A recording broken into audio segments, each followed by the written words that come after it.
These are a series of interviews I did with some IS friends of mine. Some of them are friends. Guess which ones? Yeah, basically, I was a bit stagnant, not really knowing where to go in my practice. I couldn't get from point A to point B. I didn't really know what I was doing. So started asking myself questions a lot, getting in my own head a bit. And that really interested me. I liked trying to trying to talk it out basically. I liked being able to ask questions of myself. So I thought I'd just do that with everyone else. These are basically just me asking questions to my friends. Very random, very fun, spontaneous. I've not prepared anything, clearly. And we'll see what happens.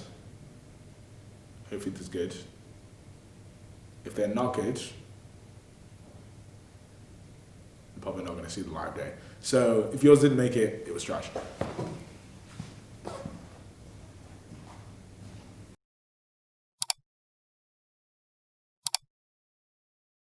Question. Do you think, how long do you think you're going to take the image? Yeah, that's a good question.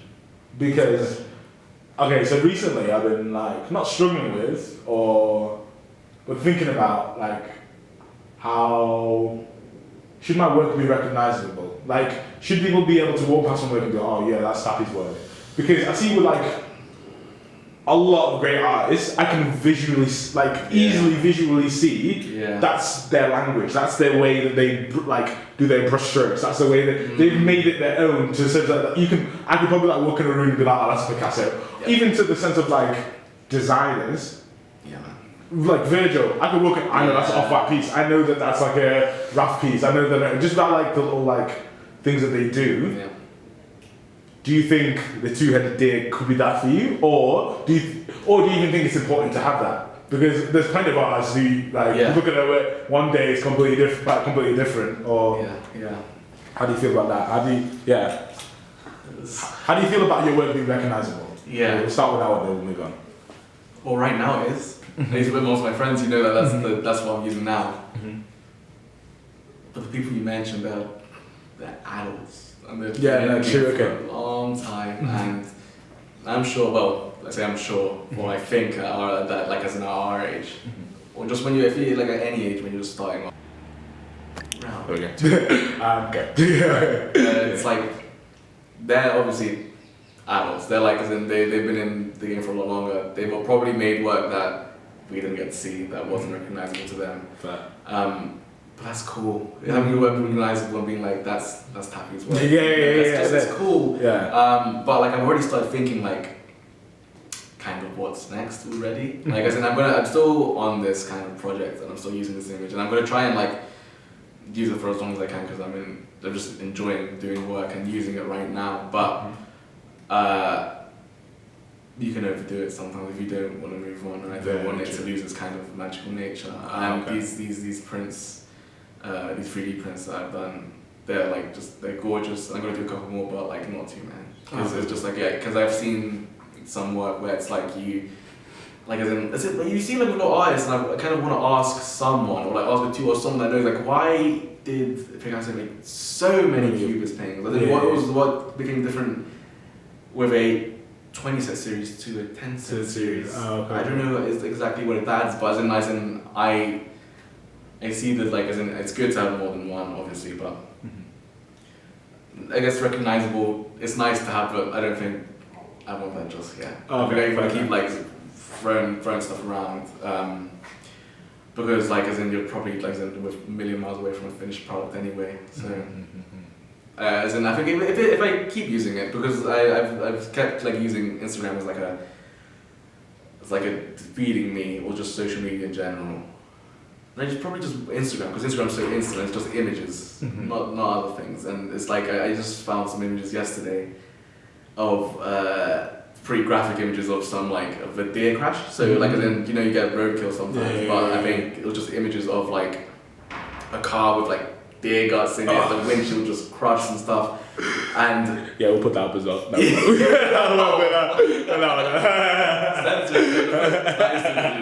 We'll put like a centered like image on like the side a little bit, like a pixelated image. Yeah. We'll do that. Because have you seen like Andy Warhol's like electric chairs? Yeah. I like those. Oh, okay. I like those a lot because I think he took like the opinion that it doesn't matter what I use. This electric chair, doesn't matter who's died in it, who's using it. Someone's going to buy it and put it up in the house or put it up in the gallery, and that's it. Those images kind of gave me the same vibe, and it's kind of like I might end up like just fleshing out this kind of deer world. Okay. But I think it will organically kind of happen. I don't think so for now. No. But of course, one day you just works to be recognizable. That's so Castro. Like, it's kind of what you want to get to, really. That's true. That's a dream. Yeah, it's kind of. Thing is, I was kind of like wrestle with it because I'm like, is that just me? Like, is that like ego talking, or is it like because I asked you the same question. His first reaction was like that's an ego question, but it is cool. Like it is it's an honest answer being like, I generally do want people to see my work. Yeah. But it's a bit like, I do want everyone to love me at the same time. But yeah, it is what it is. It is one of those things, but it's honest, it's true. Because you don't, as in, I have this kind of struggle where it's like, do you make art for you or for others? And I also kind of like, I've accepted that kind of how I, also a large part of how I live my life and how I present myself to others. I live for, oh god, this is interesting. I live for the opinion of others. Not like fully, but it's in like obviously like I care a lot. Yeah. I care a lot about what people think of me and my work. Yeah. So it's like, yeah. Yeah, no, true. Do you think it's important to? Okay, because I was thinking about like being objective and being like, it doesn't like. Not objective. Objective is the wrong word because let me try to think. Let me think about what I'm trying to say. Yeah. I was thinking about being like, I shouldn't care about like my other people's opinions on my on my work. But then I always think, I think it's like sort of important. Other people's opinions are as important as mine. Partly because I've made this work and I've sort of given it to the world. So then it's no longer really mine anymore. So I feel like other people's opinions of it are like become more valid. They've bought, like it's like when you buy, because okay, I want to like musical artists because I can relate very easily there. I was gonna go on. When people buy work, artists are like always feel some type of way about like people's opinions on their work. But I've bought your work. I own that piece of thing. Like no matter what you can do, you can't. If I own a physical copy, you can't come to my yard and take it off me. Like it's mine. Like I have my opinion on that work is as valid as anyone else's, just based on the fact that I own it. But I don't know if that should I care about that? Should I be thinking about that in my process? Do you think about that in your process? That's what I'm saying. Do you think about that in your process? That someone's going to take your work and completely not twist it, but because they bought into it, their opinion's valid. How do you feel about that? I don't know if I have an opinion on that yet. Okay.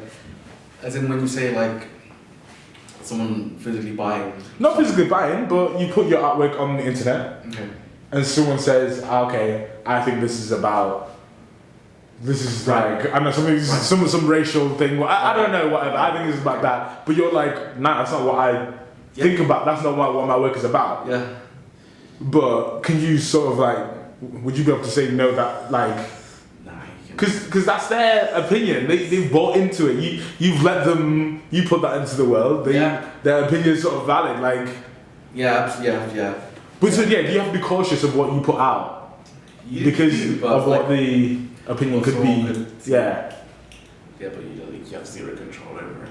Yeah, as in you have zero. As in you can only take it as far as in your idea. As in your concept for the work doesn't ever actually, unless you put it underneath the work and like write a massive little massive little. Yeah. That's too fair though. They're usually massive paragraphs on a very little blank. So yeah. Exactly. We're thinking of the tape, right? That. So then if you have that, which is already kind of crossing out pathways for the viewer and both yourself, really. Mm-hmm. As in, right now, again, I'm kind of, you can only speak in the moment you are in, but as in, what people will give me, and the way I've been speaking to technicians about the work, and they're going like, I see this, and I would photograph it like this, and I'll be like, we're not doing documentation photography, we're doing photography for an art purpose. Lost my train of thought. So initially my question was, fuck, what was my initial question? It was about opinions of the people. Opinions. How can you be, should be bogged down in like people's opinions? Should you be cautious of what you put out because of what people's opinions could be, or what it could be interpreted to be? No, you shouldn't stop yourself from putting something out if you think like that your idea is going to be completely just overwashed with everyone else's ideas. Oh, okay. As in you can't even control it. Even if you're playing it safe with a piece of work that's very like minimal or like very kind of neutral or something, you can never control what anyone's going to think anyway. Oh, okay. It's kind of, I guess, to bring it back to basics, that's just... And why would you kind of want to control it? I don't know. Isn't that you want to have ideas in your work, of course. Mm-hmm. It's so difficult. Mm-hmm. It's so difficult. You just, I guess like established artists, when they have their exhibitions, they always have their press release for a bunch of stuff, but as in you can choose to read it or not. Yeah, no, true. And I think they don't really. Well, as in once you're in that position, you can like as in, if you're really in the art game, you can at some point you just don't really care. Because you can put out work and then as in you'll listen to maybe one or two couple of art critics or your friends. So yeah, as in I never like I don't worry about I guess the opinions of others. I do, mm-hmm. But I never like if it's completely contrasting my ideas and my work, it's like not bad. Oh, okay, yeah. You don't let it affect. You take what you can, and then if you won't let it affect your flow, like. Yeah, because usually it's usually like it's never like that way off in my life, like what people are saying about things. Yeah. Like usually, like so we'll get that picture of like one of the like 3D prints because I was gonna like mention the technician, this photography guy called Alex, and he was saying he focused, and I was taking these close-up photos of the deer to make these big prints that I'm gonna show. That are really really white and they're just kind of looking at imperfections, and sometimes you can see them, can't see them. Mm-hmm. But he was like, he put the two deer together, and I hadn't done that. He was like, this is what I see, and he took a photo of them. And he's like, to me, this is all about childhood. I'm like, whoa, okay, yeah. Childhood? What? Yeah, okay. I don't know what kind of like, I don't know how, but it just like, it clicked in my head that this is kind of childhood. After a crit where people were talking about that it's quite sad work, it's quite, like, it looks like they're struggling, and these structures, and it's like, it's like just, both are good. Yeah, both are perfect. Okay, both are great. So. Okay. Yeah. Right, it's meant to be a 4-minute video, but it's now been 25 minutes. Okay, it's fine. Okay, we'll do like okay. Is there anything? We've got a little bit of battery left, so we'll do like 2 more questions and then we'll swap cameras. Do you have a favourite artist? Or do you have a group of like? Or do you have a? Yeah. To be fair, people always ask me, and I'm always like, no. Because it always changes for me. Yeah. Like always changes depending on what I'm like looking at. Yeah. But is there like an art form or like time period now that you just love? Like you use like these people were doing these people were just smashing it out. Man. Yeah, that's. I don't think I do. Do you know? I don't think I do. I mean, as in, I don't even have that like amazing amount of knowledge to kind of like group the people that were in the same time together. You kind of like, because my friends love minimalist artists, so I can name like a group of like, I don't know, Donald Judd and Solar Wit and all of them kind of like playing with these minimalist stuff, but as in like, maybe I'd only like one or two, and it can change all the time, like I can give you like, I can barely remember the names, as in like, because I can give you artists that I like in the moment, like, but then it can change. It's always changing. It's always changing. There's so many artists. There's so many artists. There's a lot of amazing work. Might be too many, but it's okay. Might be too many. But like if you really put me on the spot and say, oh, give me something you like. Who would you say? Oh my god, completely forgot his name. What's Biennale artist. He is like a tiny bit controversial because he does work kind of around Native American art, but he's like, as in he claims to be part Native American. He looks super white. Oh right, okay. As in there's like controversial with him representing, but like someone's like, oh, I can't believe. Can I Google it? Yeah. Oh, I love it right now. I really like his work. Oh right, I was missing a laptop. Okay.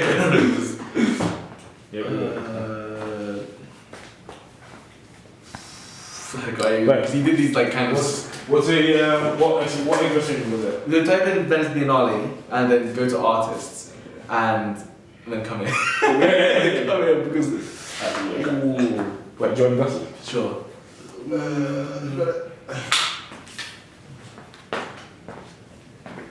He's like animal. What am I doing? Venice. Is the camera very gonna run out? Is the camera very gonna run out? Well, it's on flashing, but we'll take an artist. Difficult is. Okay. Difficult is to like choose one or like, because it changes in every moment, and there's an artist called Jimmy Durham that presented his work in the Venice Biennale, and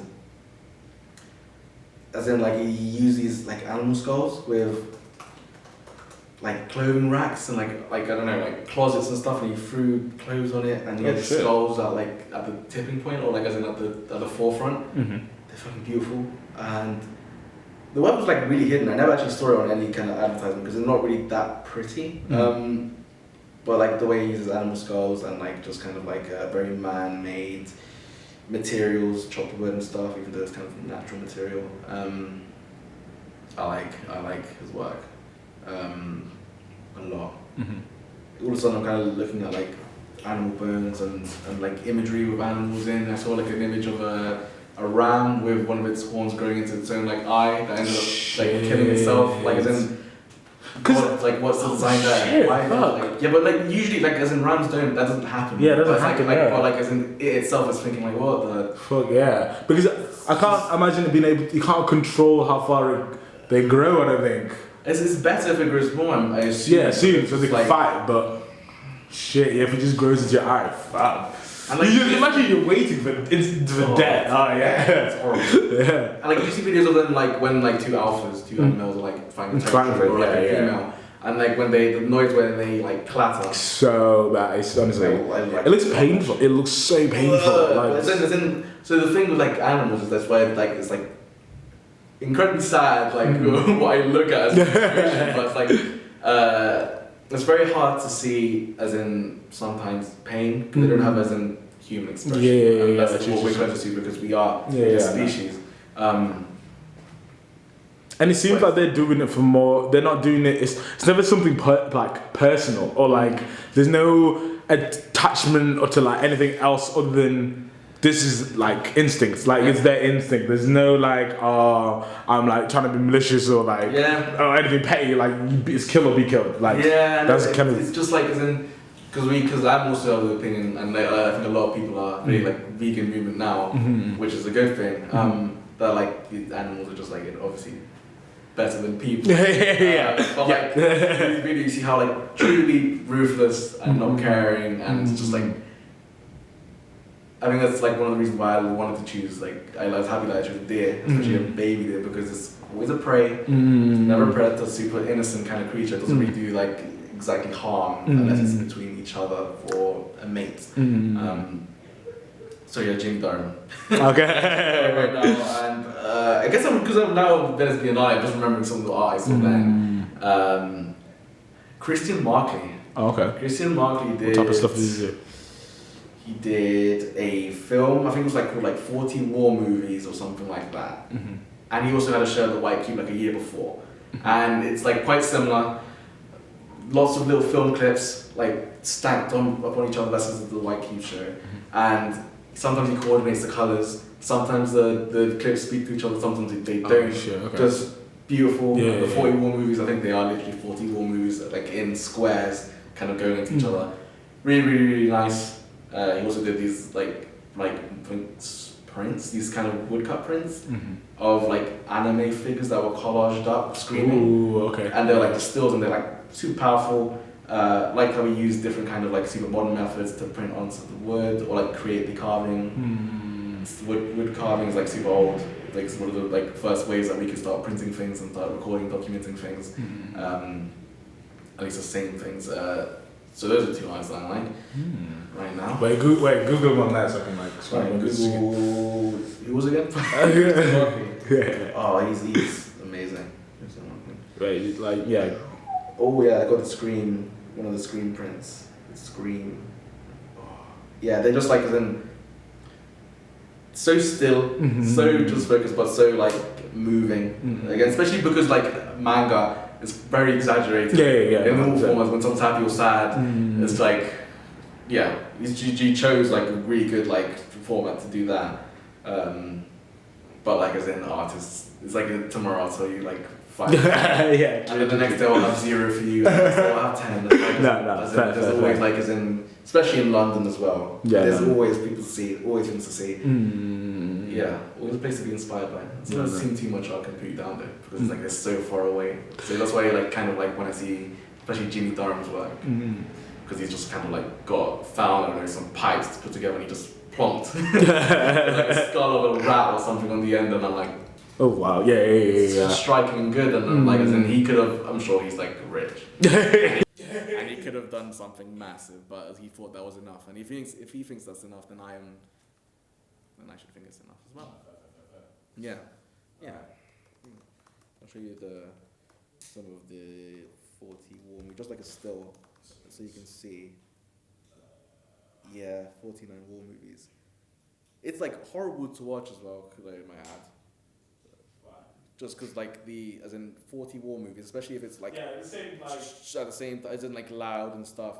It's like 48 War Movies, and the way it's like set out as well, like it's a lot for your eyes to take in and a lot for your ears to take in as well. But I guess that's the point.